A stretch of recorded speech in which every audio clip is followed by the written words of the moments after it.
Hello everyone. Today we have Mr. Harish Kar, Director of HSA Visa World with us for a quick question and answer round session for our aspiring doctors because we know आपके मन में काफी MBBS के regarding सवाल होंगे. As we can see कि BAU International University is getting promoted in India on a large scale. तो sir आप इसके बारे में हमें बता सकते हैं MBBS in BAU International University? Yes, firstly मैं आपको BAU यूनिवर्सिटी का बताता हूँ. This university is in Georgia. Georgia that comes in Europe, part of Europe. Right. तो यहाँ पे हम ये BAU इंटरनेशनल यूनिवर्सिटी में MBBS प्रोग्राम ऑफर कर रहे हैं. That's great sir. सर इसका ड्यूरेशन क्या होगा MBBS के प्रोग्राम? लाइकली जैसे इंडिया में MBBS इज ऑफ 5.5 ईयर्स, मतलब 5.5 साल में MBBS कंप्लीट होती है. But in Europe MBBS is of 6 years, 5 year course and 1 year internship. That internship is a part of study. Means the students will get degree of MBBS after completion of 6 year program. That's great sir. So इसकी eligibility criteria and admission requirements MBBS में admission लेने के लिए? यहाँ पे eligibility criteria काफ़ी easy है. Students can easily take admission. मतलब जैसे इंडिया की हम बात करें तो MBBS में एडमिशन लेना is a very big task है ना, क्योंकि नीट का एग्ज़ाम होता है इंडिया में. तो स्टूडेंट बहुत बड़ा कंपटीशन है in which more than 25-26 lakh students are getting appeared in that exam, और उसमें भी बहुत कम थाउजेंड्स में सीट्स हैं. तो कंपटीशन बहुत हाई है एडमिशन्स लेने के लिए. बहुत सारे बच्चे हैं दिन रात स्टडी करते हैं फिर भी उनका सपना नहीं पूरा हो पाता. वो डॉक्टर बनना चाहते हैं, due to lack of some marks और सम रैंक तो वो एडमिशन नहीं ले पाते. और अगर हम प्राइवेट कॉलेजेस की बात करें तो वहाँ पे बजट्स काफ़ी ज़्यादा हाई होते हैं. तो यहाँ पे एडमिशन एलिजिबिलिटी इज़ वेरी मतलब बहुत इजी है एडमिशन लेना. Students have to just pass 10+2 with 50% marks in physics, chemistry, bio, PCB and have to qualify the NEET exam. NEET qualified score जो है अगर हम इस साल की बात करें तो नीट क्वालिफाइड स्कोर इज़ 164 है ना, जो कट ऑफ स्कोर है. तो students have to clear that qualified score and for the category it is 129. तो ये क्वालिफाइड स्कोर ही बच्चों को चाहिए वहाँ पे एडमिशन लेने के लिए. But sir, we have seen in your advertisements जिसमें mention किया गया है कि student MBBS कर सकते हैं with and without need. तो उसके बारे में आप हमें बता सकते हैं? Yes, NEET exam is of India, तो नेशनल एलिजिबिलिटी एंट्रेंस एग्जाम. तो उसमें क्या है कि NEET is not the requirement of the universities in foreign. लेकिन after completion of the MBBS हमें सबको पता है कि student have to appear in FMG exam, that is foreign medical graduate exam. उस एग्जाम में अपीयर होने के लिए नीट इज मस्ट. तो अगर बच्चे ने नीट एग्जाम नहीं दिया, even though he can take admission in this universities because उसकी रिक्वायरमेंट नहीं है. लेकिन after the completion of the MBBS programme if the student want to come back India, अगर वो इंडिया में वापस आके प्रैक्टिस करना चाहता है या फिर further he want to proceed for the master degree in India, तब नीट इज रिक्वायर्ड.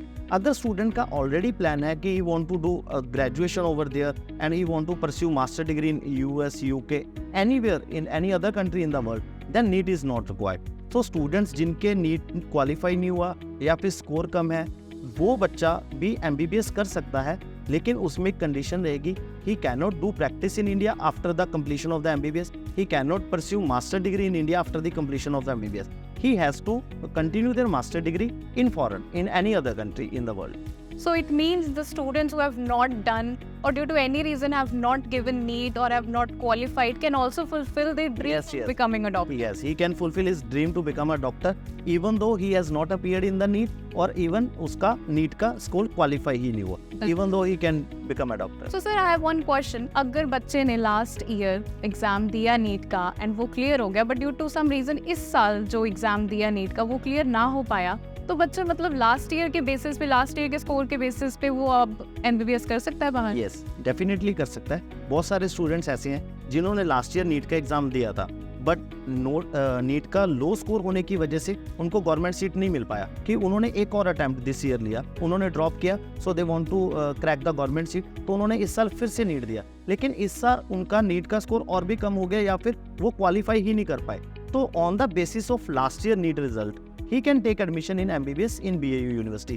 तो लास्ट 3 years का नीट स्कोर वो वैलिड है इसमें एडमिशन लेने के लिए जॉर्जिया में BAU यूनिवर्सिटी में. So can you tell us the reasons and factors for which the student would want to do MBBS in Europe? Yes, I will explain you many reasons. अगर हम इस साल की बात करें तो इस साल नीट का जो कट ऑफ स्कोर आया that is very high. Even the students who score 650 marks, he is not able to take admission in Punjab in government colleges. तो उनको भी सेविंग गवर्नमेंट या प्राइवेट कॉलेजेस में ही ट्राई करना पड़ रहा है. तो अगर हम बात करें कि it is worth to spend 80-90 lakh rupees up to 1 CR 1.5 CR है ना to study only the MBBS, because medical students के लिए MBBS is not only the main target, there main target is to do MD and the DM masters and super speciality. क्योंकि अगर हम basically आज की भी बात करें तो MBBS is just a common degree है ना, और graduation just a graduation programme. तो this is not worth it कि एक स्टूडेंट सिर्फ ग्रेजुएशन करने के लिए 1-1 करोड़ रुपए खर्च करे। तो अगर हम इस साल की बात करें तो cut off is very high, तो student can easily take admission for MBBS है ना, वो भी यूरोप में BAU यूनिवर्सिटी में in just 25 lakh. The whole 6-year programme tuition fees is only 25 lakh rupees. Even in 25 lakh, student will experience world-class medical facilities and infrastructure. वहाँ पे जो clinical practice भी है वो वेरी फर्स्ट ईयर से स्टार्ट हो जाती है। तो अगर हम बात करें MBBS में है ना, या मेडिकल स्टडीज़ में की बात करें, practical is very must important है ना। ओनली थ्योरेटिकल क्लासेस से काम नहीं चलता, डॉक्टर्स को प्रैक्टिस कितनी है ना, हाउ इज़ परफॉर्मिंग, तो वहाँ प्रैक्टिकल इज़ वेरी मस्ट। तो यहाँ पे जो इसकी खासियत है कि फर्स्ट ईयर में ही क्लिनिकल एक्सपीरियंस बच्चों का एक्सपोजर स्टार्ट हो जाता है। Hand on training first year से स्टार्ट हो जाती है। इवन फॉर द क्लासेस के बैचेस की बात करें तो यहाँ पे 180 स्टूडेंट्स के बैचेस नहीं होते, यहाँ पे only 25 to 30 students are in a single batch. अगर हम फर्स्ट ईयर की बात करें तो number of students are there है ना, approximately 400 to 500 seats are in this medical college for MBBS। तो वहाँ पे multiple batches will be there, the one batch will be of 25 to 30 students only. Practical classes की भी अगर हम बात करें, अगर बच्चा प्रैक्टिकल ट्रेनिंग के लिए, क्लिनिकल एक्सपीरियंस के लिए हॉस्पिटल्स में विजिट कर रहा है, तो वहाँ पे भी हॉस्पिटल्स में ओनली 5 to 6 स्टूडेंट्स ही एक बैच में होते हैं। बिकॉज अगर हम हैंड ऑन ट्रेनिंग की बात करें, पेशेंट एक्सपोजर की बात करें, जब हम क्लिनिकली प्रैक्टिस करने जाते हैं तो 5 से 6 स्टूडेंट से ज़्यादा वहाँ पे प्रैक्टिस नहीं हो पाती। अगर हम कहें कि वहाँ पे 50 बच्चे या 25 बच्चे पेशेंट के ऊपर खड़े हैं तो उनको कुछ समझ नहीं आएगा। तो दैट्स वाई यहाँ पे प्रैक्टिकल के लिए, क्लिनिकल एक्सपोजर के लिए सिर्फ 5 to 6 स्टूडेंट्स का ही बैच बनता है। और जैसे कि हमने पहले डिस्कस किया कि वहाँ पे स्टूडेंट्स का कोई भी प्लान सिर्फ MBBS करना नहीं होता, they are planning for master degree है ना, मास्टर्स सुपर स्पेशलिटी के लिए। तो अगर हम US की बात करें या टॉप मोस्ट कंट्रीज़ की बात करें, प्लैब की UK की बात करें, वहाँ पे प्लैब का एग्ज़ाम है, या फिर इंडिया में भी अगर बच्चा वापस आके मास्टर्स के लिए परस्यू करना चाहता है, तो जैसे मैंने पहले आपको बताया कि he has to appear in FMG exam. तो इस यूनिवर्सिटी की खासियत ये है कि they are providing free USMLE classes and FMG classes to all the student without any extra course. तो बच्चा साथ साथ ही ड्यूरिंग द MBBS अपनी MLE की प्रेपरेशन कर सकता है। Even he can appear in stage 1 exam of MLE। तो स्टेज 1 तो बच्चे जो US प्लान कर रहे हैं वो साथ साथ ही स्टेज 1 ड्यूरिंग द MBBS ही पास आउट कर देते हैं। During the MBBS, in between the MBBS उनको साथ साथ FMG की प्रेपरेशन कराते हैं, साथ साथ USMLE की क्लासेस करवाते हैं ताकि उन बच्चों का टाइम वेस्ट ना हो। तो students can avail the free MLE classes, FMG classes without any extra course. एक चीज़ मैं और इसमें ऐड करना चाहता हूँ, जो स्टूडेंट्स FMG का एग्ज़ाम देते हैं और या फिर स्टूडेंट्स इंडिया में MBBS कंप्लीट करने के बाद नीट PG का एग्ज़ाम देते हैं for pursuing the master degree in India, the syllabus of FMG and NEET PG is almost same. तो अगर आप इंडिया की बात करें, इंडिया में नीट PG का सक्सेस रेट उतना नहीं है क्योंकि स्टूडेंट्स जो MBBS कर रहे हैं वो फर्स्ट अटेम्प्ट में नीट PG नहीं क्वालिफाई कर पाते। लेकिन जो स्टूडेंट्स हमारे यहाँ पे BAU में पढ़ रहे हैं, जो FMG एग्जाम में अपीयर हो रहे हैं, वो स्टूडेंट्स की passing percentage is more than 95%। The students जो FMG में अपीयर होते हैं, जो पास आउट होते हैं, 95% से स्टूडेंट ज़्यादा इस एग्जाम में क्वालिफाई कर पाते हैं। सर, इतनी वर्ल्ड क्लास एजुकेशन जो यूनिवर्सिटी दे रही है, इसकी फीस तो हाई होगी। This is the beauty of BAU university. आपको इसकी फीस जान के बिल्कुल हैरानी हो जाएगी कि fees is just 4 lakh per year. But student can complete the 6-year course in just 24 lakh. और इससे भी बढ़िया बात एक और आप, university is providing scholarship. University is providing scholarship, 50% scholarship to the student who are scoring 3.5 GPA, more than 3.5 GPA. If we compare it in percentage, it will be approximately 85 to 90%. जो बच्चे किसी भी सेमेस्टर में 85 या 90% से score ज़्यादा कर रहे हैं, they are getting 50% scholarship in the next upcoming semester. तो sir, after completion of the degree क्या प्रोसेस रहेगा? मतलब स्टूडेंट को लाइसेंस मिलेगा? यस, मैं आपको बताता हूँ सारा प्रोसेस क्या होता है। After the completion of the 6 years, student को वहाँ पे कंप्लीट डिग्री और रजिस्ट्रेशन नंबर जॉर्जिया गवर्नमेंट से अलॉट हो जाएगा। With that registration number, student can appear in FMG exam or he can pursue for the master degree in India or anywhere in the world. तो वहाँ पे Georgia में क्या system होता है कि आफ्टर ग्रेजुएशन बच्चे को रजिस्ट्रेशन नंबर मिल जाता है, डिग्री मिल जाती है। उस डिग्री के बेसिस पे आगे कुछ भी कर सकता है, प्रैक्टिस कर सकता है इंडिया में as equivalent to MBBS doctor in India. जैसे कुछ बच्चों की क्वेरीज होती है कि सर वहाँ पे इंडिपेंडेंट लाइसेंस 8-9 साल में मिलता है। दैट्स ट्रू, वहाँ पे 8-9 साल में इंडिपेंडेंट लाइसेंस मिलता है, पर वो इंडिपेंडेंट लाइसेंस होता है जैसे इंडिया में मास्टर डिग्री डॉक्टर को मिलता है। अगर हम वहाँ पे सिर्फ ग्रेजुएशन MBBS की बात करें तो MBBS के बाद बच्चे को रजिस्ट्रेशन सर्टिफिकेट मिलेगा जॉर्जियन गवर्नमेंट की तरफ से। With that certificate student can do practice in India, student can appear in FMG exam, student can pursue for the master degree in India, or even though student can appear for master degree in abroad also। तो उसमें कोई भी difference नहीं है। But independent licence की बात करें, वो वहाँ पे MD डॉक्टर को देते हैं कि वहाँ पे independent license mean it doesn't mean कि वो प्रैक्टिस नहीं कर सकता।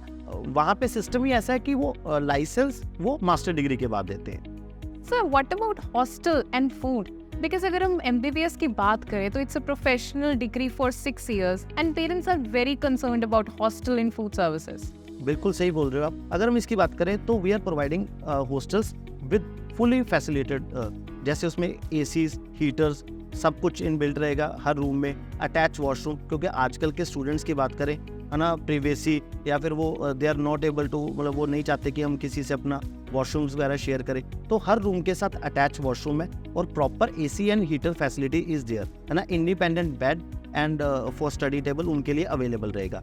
और अगर हम फूडिंग की बात करें तो इंडियन स्टूडेंट्स ना फूडिंग का थोड़ा इशू रहता है, क्योंकि हम लोगों को होता है कि खाना प्रॉपर मिलना चाहिए और मिलना भी चाहिए स्टूडेंट्स को अगर वो पढ़ना चाहते हैं, क्योंकि अगर खाना पीना या रहना ही कंफर्टेबल नहीं होगा तो स्टूडेंट्स पढ़ भी नहीं पाएंगे अच्छे से। This is very much important for the students.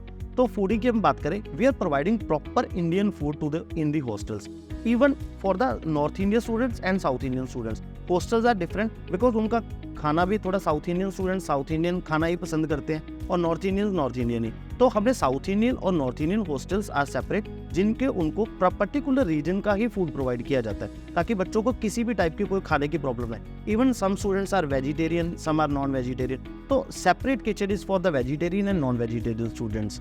तो इस चीज़ का हमने पूरा बाखूबी ध्यान रखा हुआ है कि किसी भी बच्चे को खाने पीने में कोई प्रॉब्लम नहीं आनी चाहिए। That's great, sir. That's really great. Sir, what about safety of students, especially females? Europe को हम कह सकते हैं कि एज पर दी सेफ्टी है ना काफ़ी ज़्यादा सेफ है।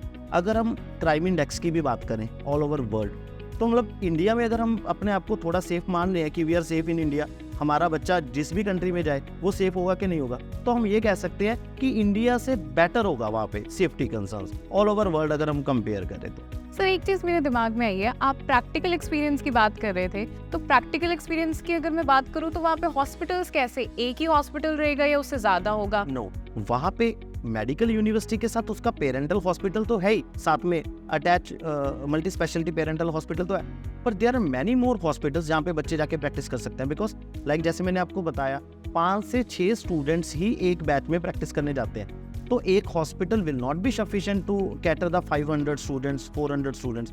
तो there are more than 15 hospitals, affiliated hospital, जहाँ पे बच्चा क्लिनिकल प्रैक्टिस के लिए जा सकता है और प्रैक्टिस कर सकता है। मतलब ऑल ओवर द सिटी बहुत सारे हॉस्पिटल हैं जहाँ पे बच्चा कर सकता है।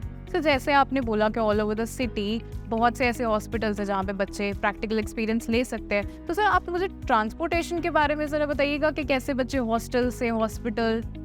इसके बारे में अगर मैं बताऊं, ये बहुत ही अच्छी फैसिलिटी है जो जॉर्जियन गवर्नमेंट वहाँ पे पढ़ रहे स्टूडेंट्स को दे रही है। The total transportation for the students who are studying in the Georgia in any program is totally free. Student can travel from any place to any other place, it is totally free. Students को वहाँ पे student card मिल जाएगा जैसे ही वो enrol कर लेंगे university में। With that student card है ना, ही they can travel anywhere in the city. मतलब पूरे 6 साल में बच्चों को कोई भी खर्चा ही नहीं है ट्रांसपोर्टेशन का। सर अगर स्टडीज की बात करें तो MBBS डिग्री है, प्रोफेशनल डिग्री है, बच्चों को स्टडीज के साथ साथ और क्या फैसिलिटीज यूनिवर्सिटी प्रोवाइड करती है? तो हमने वहाँ पे स्टूडेंट्स के लिए special we are organizing every festival over there. We are celebrating every festival like Diwali हम प्रॉपर पूरी फुल फ्लैग सेलिब्रेट करते हैं। तो बच्चों को ये फील ही नहीं होता कि हम अपनी कंट्री में नहीं है, अपने घर पे नहीं है। और इवन दो स्टूडेंट्स होते हैं ना, वो एक टाइम के बाद ना फैमिली से ज़्यादा अपने फ्रेंड सर्कल में ज़्यादा एंजॉय करना चाहते हैं। तो हमने वहाँ पे स्टूडेंट्स के लिए proper Diwali celebration, Holi celebration, Lohri celebration, even Gurpurab celebration, सारी कल्चरल और फेस्टिवल सेलिब्रेशन करवाते हैं ताकि बच्चों को होम सिकनेस फील ही ना हो, उनको लगे कि हम इंडिया में ही पढ़ रहे हैं। सब पेरेंट्स के ये भी कंसर्न होते हैं कि बच्चा कब आ सकता है घर पे, या पेरेंट्स कब जा सकते हैं बच्चे से मिलने के लिए। हाँ, और ये अच्छा कंसर्न है पेरेंट्स का, क्योंकि जब बच्चा बाहर पढ़ता है तो पेरेंट्स इसको पता होता है कि बच्चे से हम कब मिल सकते हैं। तो इसमें अगर मैं ये बताऊं कि बच्चे को 2 बार वेकेशन होती हैं in a year, summer and winter vacation. In summers 1.5 महीने के आसपास वेकेशन टाइम होता है बच्चे का, और विंटर्स में near about 20 days, new year Christmas पे होता है। तो ये दोनों टाइम पे अगर पेरेंट्स आते हैं वहाँ विजिट करना तो they can travel over there. अगर बच्चा घर पे आना चाहता है तो बच्चा भी घर पे आ सकता है। तो 2 बार बच्चा अपने पेरेंट्स से 1 साल में मिल सकता है। जैसे आपको पहले बताया था कि ट्रैवलिंग कॉस्ट भी ज़्यादा नहीं है, तो बच्चा चाहे दोनों बार भी आ सकता है, चाहे वंस इन अ ईयर आना चाहता है अभी। वैसे वहाँ की समर्स बहुत ब्यूटीफुल है। वहाँ पे समर्स में एक टूरिस्ट स्पॉट है, Batumi is a tourist spot of the Europe. तो बहुत सारे रशियंस, यूरोपियंस, अमेरिकन्स वो बातूमी विजिट करते हैं, क्योंकि बातूमी को वेगस ऑफ यूरोप कहा जाता है। वो मतलब वहाँ की इतनी बड़ी अच्छी टूरिस्ट प्लेस है। तो अगर पेरेंट्स आते हैं तो समर्स में they can travel over there, and in winter student can come back to India. तो 2 बार बच्चे आ जा सकते हैं। और पेरेंट्स को टूरिस्ट वीज़ा मिल जाता है 3 मंथ्स का, और जिसमें maximum they can stay for 1 month, है ना।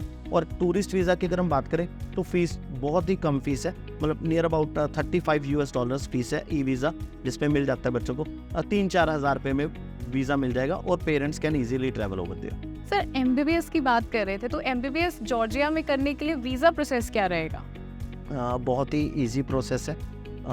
Students only need the 4 documents, class 10th marksheet, class 12th marksheet, NEET score and the passport. ये 4 डॉक्यूमेंट्स चाहिए एडमिशन करवाने के लिए और वीज़ा प्रोसेस के लिए। और इसमें through out the visa process सारा हम ही बच्चों की हेल्प करते हैं। Filing, everything, document attestation, apostille, everything वो सारा हमारी कंपनी की तरफ से होता है। स्टूडेंट्स के लिए कोई भी मतलब परेशानी वाली बात नहीं है। और even though after the grant of visa, तो स्टूडेंट्स को वहाँ ट्रैवल कराना वो सारा everything is our responsibility.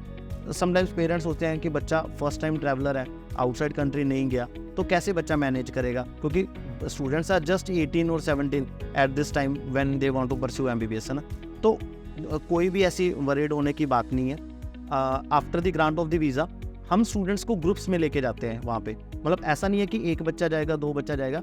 We send students to Georgia in a group of 100 students, 200 students, even sometimes we book whole charter flight. तो उसमें पूरे के पूरी फ्लाइट में सारा MBBS का स्टूडेंट्स ही होता है कि 250 का 250 बच्चा MBBS करने के लिए बाहर जा रहा है। तो वो उसके साथ हमारी टीम होती है, हमारी स्टाफ विल बी देयर, जो उनको असिस्ट करेगा, जो फर्स्ट टाइम ट्रैवलर्स हैं फॉरेन में, तो कैसे वहाँ पे सारा इमिग्रेशन क्लियरेंस प्रोसेस है।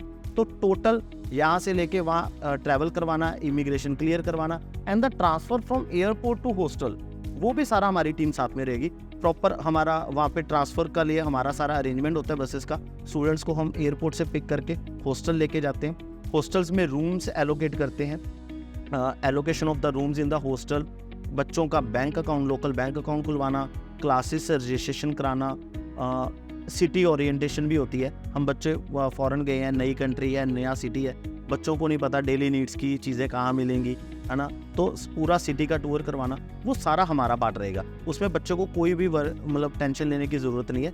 Our team will be there, and moreover आपको बताया कि हमारा यहाँ पे काम सिर्फ एडमिशन करवाना नहीं है। We take guarantee of the students for whole the 6 years. पूरे के 6 साल सारी हमारी रिस्पॉन्सिबिलिटी है। We have office in each hostel, सारे हॉस्टल्स में हमारा ऑफिस है। अगर बच्चे को रहने में, खाने पीने में कोई भी प्रॉब्लम आ रही है, my team will be there 24/7। स्टूडेंट्स को आधी रात को भी कोई मेडिकल इशू आ गया, कोई प्रॉब्लम आ गई खाने पीने में, एवरीथिंग मेरी टीम वहाँ पे असिस्ट करेगी। Even not in the hostel, university campus में भी हमारा ऑफिस है। तो यूनिवर्सिटी कैंपस के अंदर रिगार्डिंग टू द स्टडीज़ कोई भी बच्चे का इशू है, बच्चे का कोई फीस का इशू है, कोई फीस थोड़ा लेट हो गई बच्चे से फिल करनी, तो सारा कुछ हम मैनेज करके देते हैं। माई team will be in university campus and my team will be in hostel also. तो कोई भी टेंशन नहीं है। पेरेंट्स को जस्ट अपना मन बनाना है कि अपने बच्चे को वो डॉक्टर बनाना चाहते हैं, और इन अ वेरी इजी मैनर हम बच्चे को उनका डॉक्टर बनाने का सपना पूरा कर देंगे। Thank you so much sir. I don't think so कि इसके बाद बच्चों के कोई भी डाउट्स रहेंगे। मतलब वी यूज्ड टू थिंक कि MBBS करना it's such a difficult degree, लेकिन जिस तरीके से आपने पूरा प्रोसेस एक्सप्लेन किया, आई डोंट थिंक सो कि अब MBBS करना उतना डिफिकल्ट है। I think MBBS is the easiest degree. So thank you so much sir. Thank you so much. So I think after this session आपके सारे doubts MBBS Georgia के regarding clear हो गए होंगे। But if you still have doubts, then you can visit our website and contact us on the number given below.